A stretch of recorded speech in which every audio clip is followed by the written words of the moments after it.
Hello, Tide fans. Welcome to Tide Talk. I'm Sean Taylor, your host, here with Jimmy Messick, Maurice Booth. Coming off a bye week, got us an easy W. Great. Those don't count. Yeah, well, I'm calling it counts because it for helps the Falcons, us. it does. It helps us. Just add it to that week's schedule. That's right. This year. Add it to that week. Hey, great conversation that we're having before the cameras start rolling, and I think it's really good to go ahead and bring it to the table. No pun intended. But I got it. We're talking about, of course, Alabama, LSU, talking about strength of schedules. Mm-hmm. You and I have a different opinion than Jimmy, and that's certainly the reason we talk about things and we have the show. So let's address that. All right. Maurice, give me your take first, and then Jimmy, I'll let you. Well, Larry was way off base in some of his assessments. Larry, right? Yes, it's Larry. Okay. But he was saying before that he thought LSU had a much better schedule than we did, which I don't understand how you evaluate that, and that this is the most impressive LSU team that we've faced. Is that an accurate statement? Is that what you were saying? Yes. Better than 2011? Finish. I don't believe that this, and I've said it before, and Sean just said it before the show, I am not impressed with LSU. I think they're a good team. I do not think they're a great team. They are not in the same conversation as Alabama, Clemson, or Ohio State. Mm-hmm. I really do believe that they will be exposed this weekend. Not to say that they don't have great talent. I just don't think their schedule of where they play and who they play have worked to their advantage. Now they got to come to Bryant-Denny, where play in front of 102,000 and the president. Thank you. And so we're going to, we'll see. But I do not believe that they are an elite program. So I did not say they were the best LSU team we've ever faced, because you're right. There's no way that 2011 team for LSU was going to be one of the best, arguably. So, yeah, you're lying. But what I was trying to say is this year's team has impressed you more. In my opinion, I'm not saying they're world beaters. I'm not saying they're going to win the national championship. All I'm trying to say is they have got some quality wins. They have handled their business to date. And name a quality win. Texas, Auburn. Texas is terrible. Auburn has got one of the worst offenses under Gus Malzahn that they've ever had. They couldn't pull away. They only won by 3. Credit to Auburn's defense, but they should have pulled away from at home at Tiger Stadium. They couldn't do it, and with Auburn not being that big of a threat, they were able to keep it within 3. They scored 20 points on them. So I'm sorry, I'm not impressed. I think it's what we said before. They're a good football team. They've made leaps and bounds improvement from last year to this year. There's no question about that. Joe Burrows has gotten extremely efficient. He's done some really nice things in the offseason, obviously, to be able to perform a little bit better. Right. I still say, if they can come in to Tuscaloosa and beat Alabama, then I will tip my hat and change my opinion that they are better than what I've seen to this point. I don't think because they beat Texas, it's those preseason rankings that we always talk about. Everybody was talking about how good of a game that was going to be, and LSU beats them, fairly convincingly. Just like last year when they opened up with Miami, and Miami turned out to be nothing.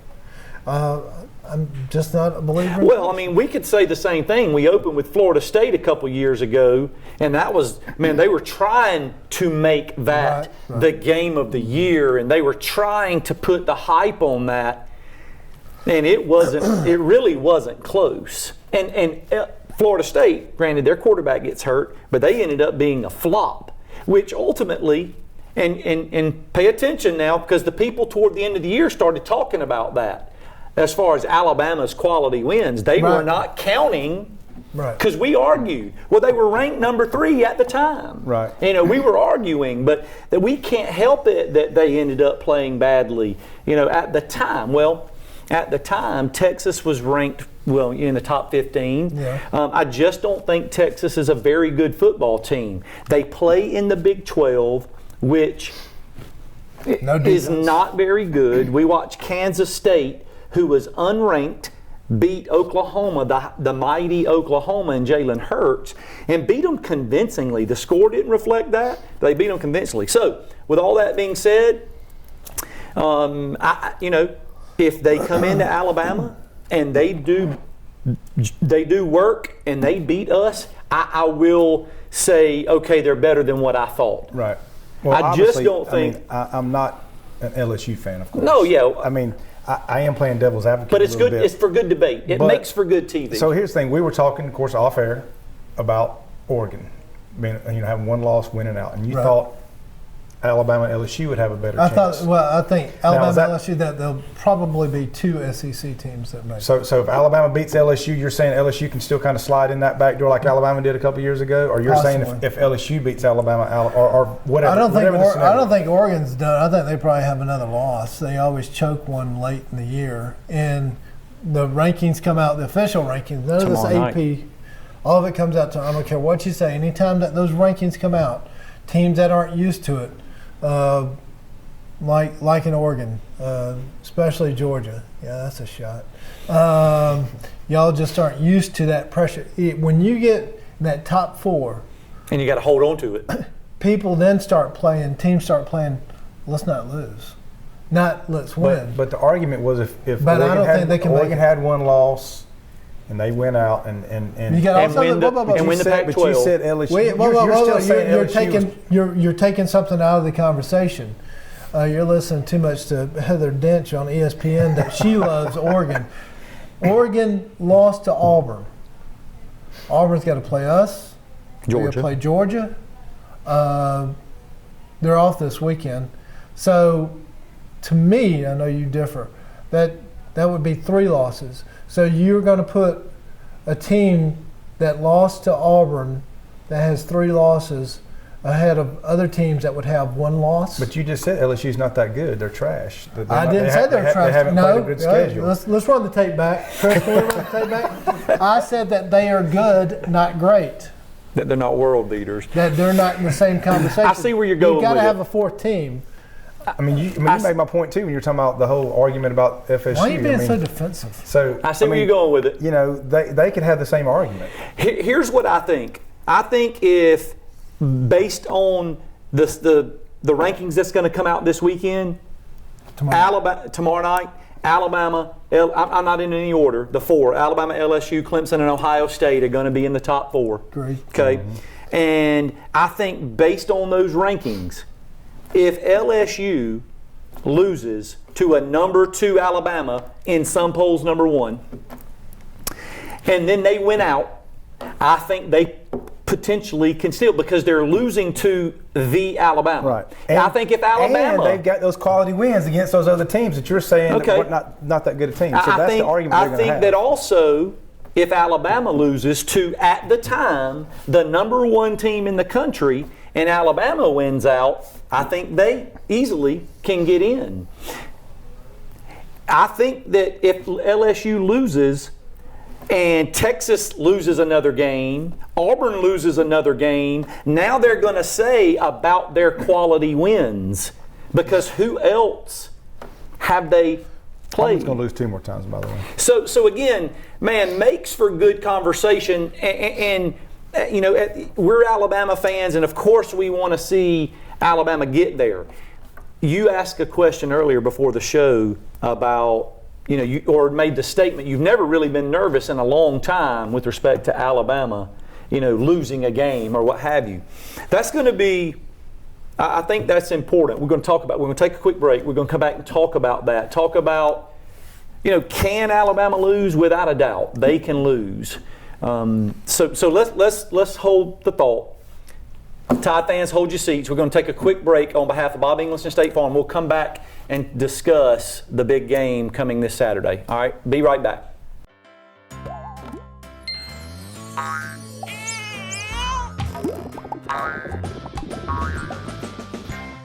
Enjoy the good times a little more with the right plan. As your State Farm agent, I am here to help you protect your dreams and loved ones with life insurance. With over 60 years combined State Farm experience, call me or any of my team to find out which options are best for you. Another way we're here to help life go right. All right, welcome back, Tide fans. Good debate, good conversation. We talked about being. It's been a long time since you really felt like Alabama could lose a game. I said that maybe the national championship game last year. Of course, that's a huge game, and those two really good football teams. But as far as a regular season game, I brought up the point of last year.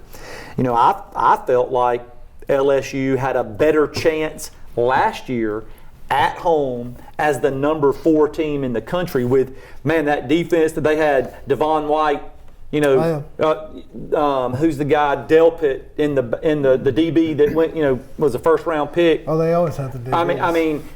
DBUs, what they call themselves. Speedy McGreedy or McGrady. Yeah. Really good. So I had a little bit of concern last year, and we win the game 29-0.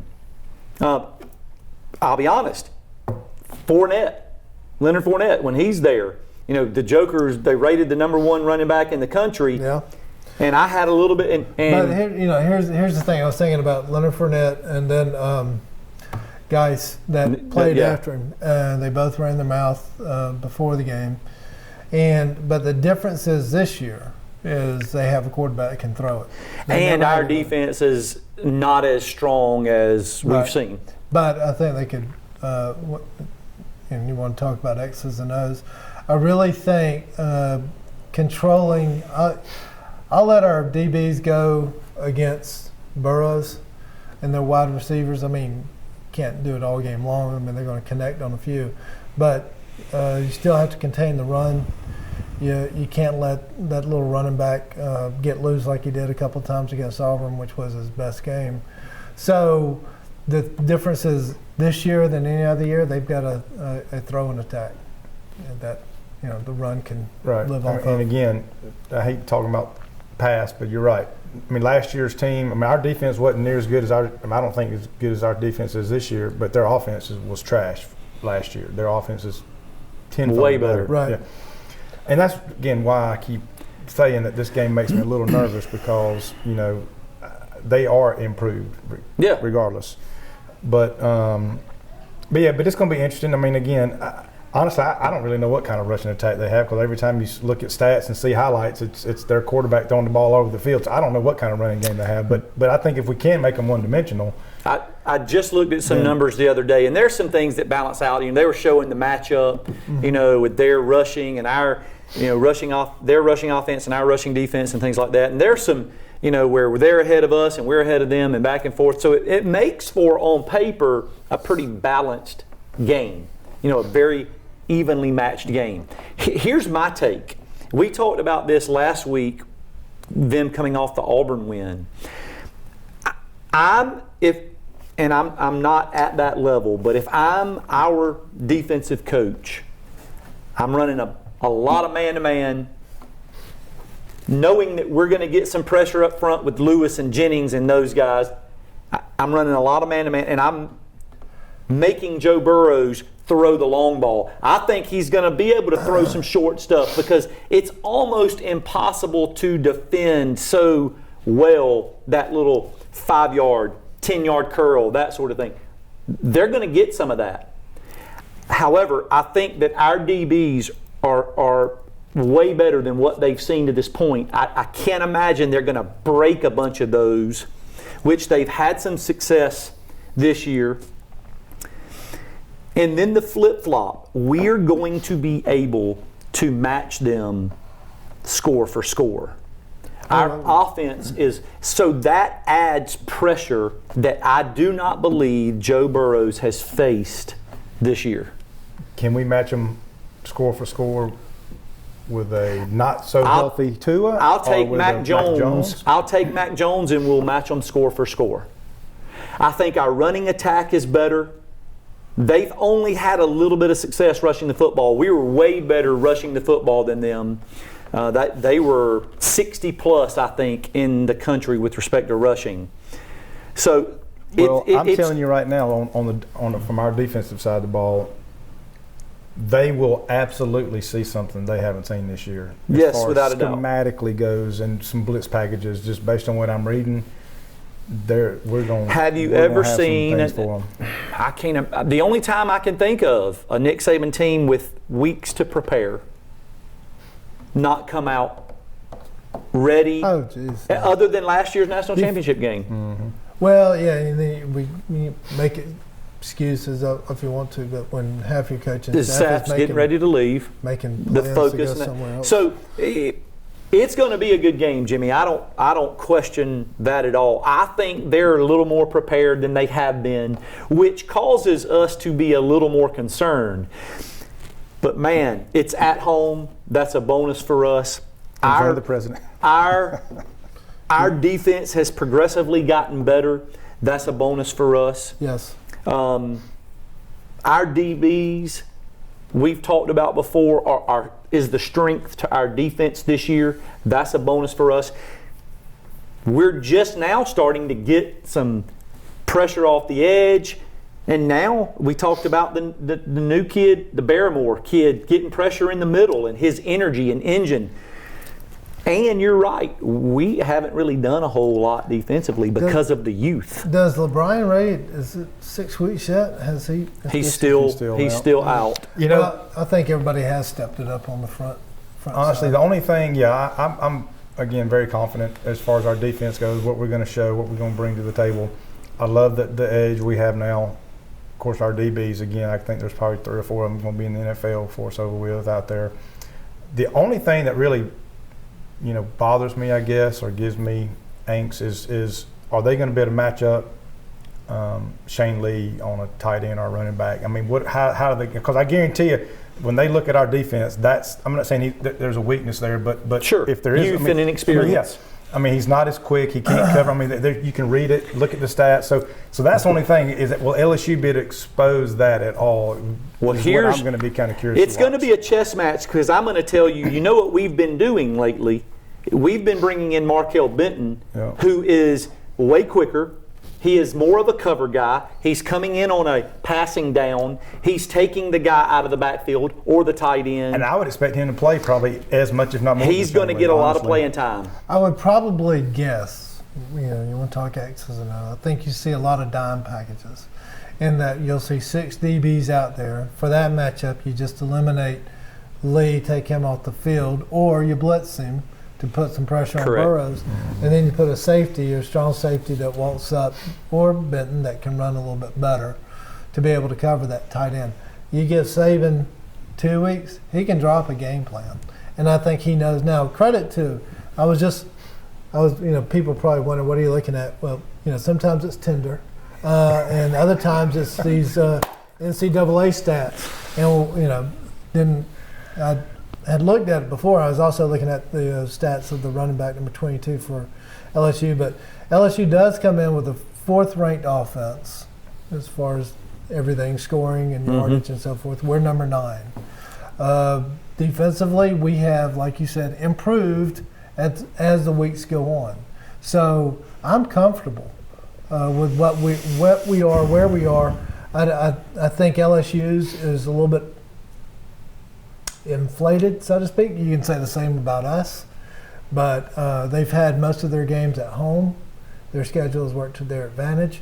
But as far as the X's and O's going back to that, I think Saban will do something, and you're right. I mean, you're going to slide that back out of the backfield on a wheel route, or you're going to throw to the tight end, put one in. Now, they got some steady receivers. I mean, Burrows doesn't get to be Heisman front runner by not making the completions and the yardage and so forth. But I think you'll still see a lot of zone. I think you'll see more DBs on the field for the majority of the game, especially in long down situations. So I don't know. That's just my 2 cents. Yeah, I think it's. I think there's some. there's a lot of schemes that we'll see different, a lot of packages that we'll see different than maybe we've seen to this point, and personnel packages, not just blitz packages, dime, etc. I think there's going to be some personnel packages that will be suitable.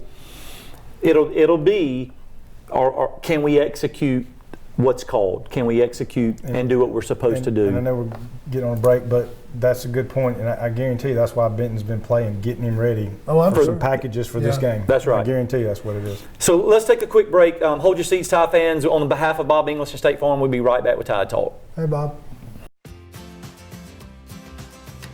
In life, some things just go together, like a burger and fries, and home and auto insurance from State Farm. So make it a combo. Combining your home and auto insurance could save you time and money. And who doesn't like that? Just call me, Bob English, or any of my experienced hometown team and find out how you could start saving today. It's just another way.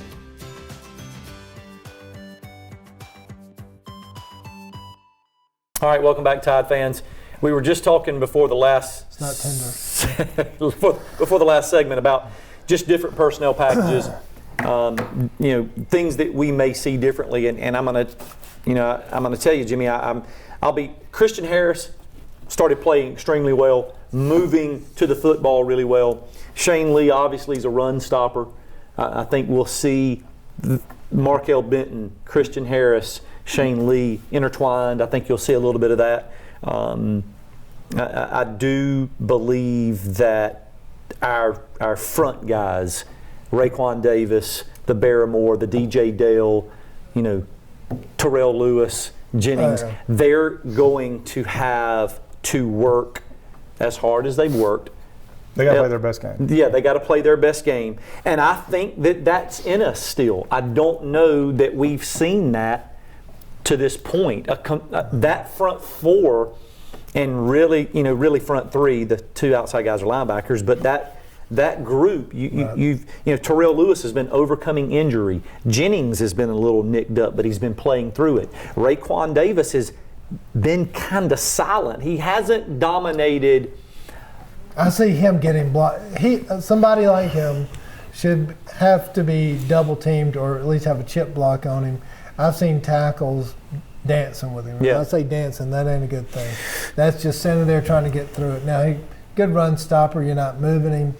But as far as pass rush, going back, Lewis has got to really – he's been having – the last two games have been spectacular. This game, every play. Yeah.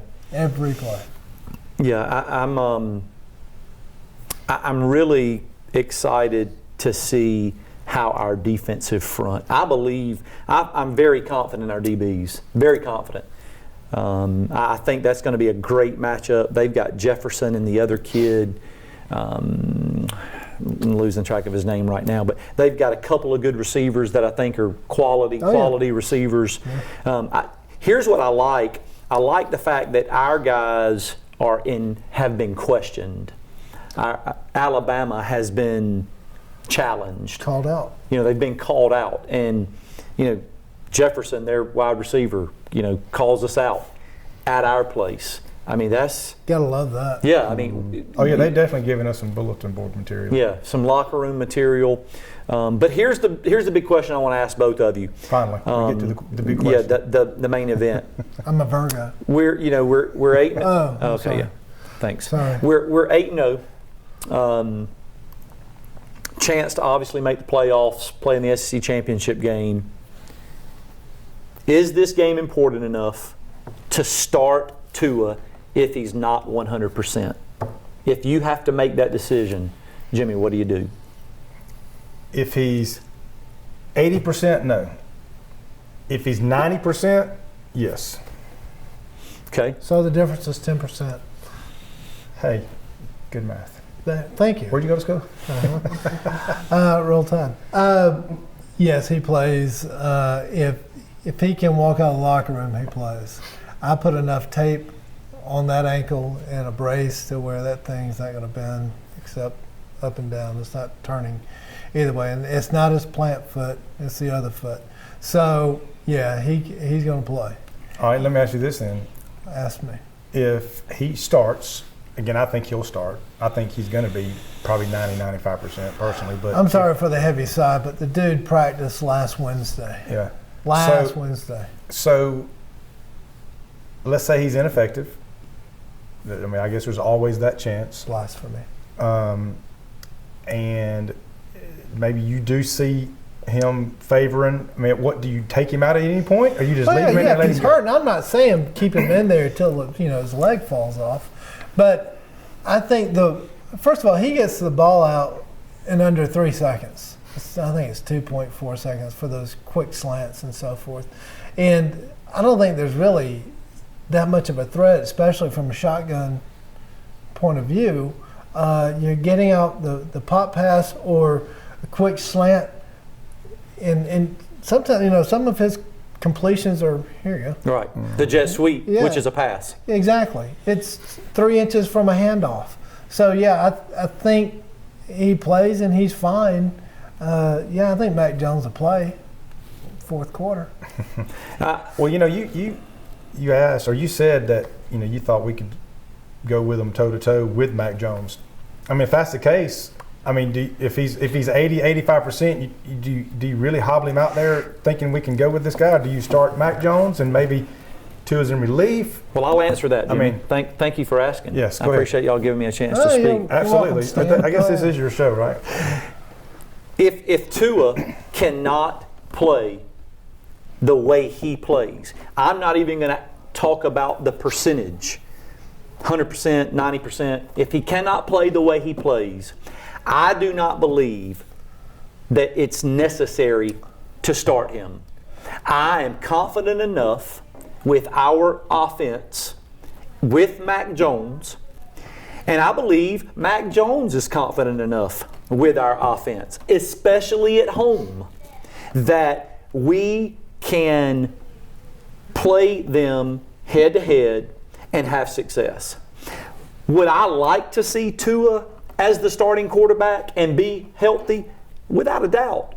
But as I've said, I really think Mac Jones is a quality quarterback. I think he knows the offense. I think that he does not have to be spectacular. I think he has to be good, and he wouldn't be at Alabama if he wasn't good. Can I tell you the only thing that's wrong with Tua's ankle are probably the stitches he got from the surgery. Because like you said, I went back and watched it, Tua was walking to the locker room with his hands behind his back. I have twisted my ankle. I got the scars to prove it. You don't walk like that. It hurts. I agree. So let me ask you this. Let me throw this at you, there, Mr. Taylor. So do you think they're preparing to play both? Maybe let Tua start, give him some couple of series. You talking about Alabama? Alabama, yeah. And then maybe bring him out, maybe whether it's the second quarter, first quarter, start the third quarter. What's going to change in the game plan? Just to give him some rest on that? I don't know. I think if Tua plays, he's going to play. And the only way Mac Jones plays is if he gets hurt and if it's mop-up. Yeah. I think if Mac Jones starts, I do not believe Tua will come off the bench. Otherwise, you should have started him. Thank you. Right. So, that won't. Right. Listen, but here's what I believe. I believe Tua is okay. I believe that he did have a procedure. I just don't believe that it was so severe that he is questionable to play. I believe it makes for a great story. Tua comes back, throws for over 300 yards, 4 touchdowns. Heisman. You beat LSU. What does that is a fantastic story because I just had a high ankle sprain surgery 2 weeks ago. Right. Man, that makes for a great story. So, do you think Saban really cares about that story? No, I don't think he cares, but I think he knew that we could beat Arkansas regardless, and you might as well go ahead and do it now because he also believes whether we win or lose against LSU, we can still make the playoffs. And I'd rather have Tua playing in the SEC championship game, a playoff game, and a national championship game than the one game against LSU. That's my take. I mean, that's my opinion. It doesn't mean it's worth any more than 2 cents. But I just watched him walk off the field and watched him sit there and talk. And the Joker I saw him was put he was pressure on it. pumping his foot like, you know, I tweaked it a little bit. Yeah. You know, and I watched him walk to the tunnel and into the tunnel. Man, if it was a high ankle sprain like I've ever had, I'm saying tears. do not touch me, and I'm about to throw up. It hurts so bad. We've all played. We've all had ankle sprains. So, you know, again, man, do we fare better with Tua in there? Yes, because of timing, because of confidence with everybody. But make no mistake, our guys believe in Mac Jones. Mac Jones believes in Mac Jones, and we've said it 1,000 times. You don't have to be Tua or Deshaun Watson or Cam Newton or Johnny Manziel. You just got to get the ball out in space and let those guys who we said over and over again is the best receiving corps in the country go to work. Or Gabe Bruss. You don't have to be that. You don't want to be that. That's gross. No offense. But no, I mean. Is it prediction time yet? So yeah, I'm waiting for y'all's predictions. it's prediction time. It's time to wrap up. Since LSU's not good, Maurice, what you got? I'd like to hear some predictions. I predict Jimmy will never wear that jacket again. Playing as a little inside joke that we had today. I really think that it's, I want to say uneventful, but I think we come out and we strike early and we keep the pressure on them, and it gets a little frustrating for LSU and easily. I'm not being a homer. I'm just telling you what I think. I think we cover the spread and we're up comfortably in the third quarter. Yeah, I mean, I think we come out and get on top of them and stay ahead of them. I do predict that we'll cover the spread. Score-wise, I'm looking at maybe like a 38-28, 41, 30, something like that. I think it's a double-digit win. I think being at home helps us tremendously. I would be a little more concerned if this game was at, you know, in Baton Rouge. I'd be a little more concerned. But you know what? It's not. It's in Tuscaloosa. I think that bodes great for us. And I believe Tua plays. I believe he has an incredible game and jumps back in the Heisman frontrunner spot. That's just, you know, this is a Tide Talk show. I'm a Tide fan, and that's just my belief. If LSU comes in and knocks us off at home, You got it. tipping my hat to them, and then hoping that it's a good enough game that we get the recognition that we deserve and we finish out and we get a chance to play in the playoffs. That's what I think. I think that we'll have 3 turnovers. We'll get 3 turnovers defensively. Maybe even a pick 6. Yeah. So it's going to be fun to watch. We'll be here again next week. I know that we will be without Maurice. Maurice is going to be missing us, but me and Jimmy will be here. It's been fun, buddy. Yeah, it's been great. It's going to be a great game. 3:30 on CBS. 3:30 CBS kickoff, and Tide fans will be here next week, 7 and 207. So roll Tide. Roll Tide. what he said.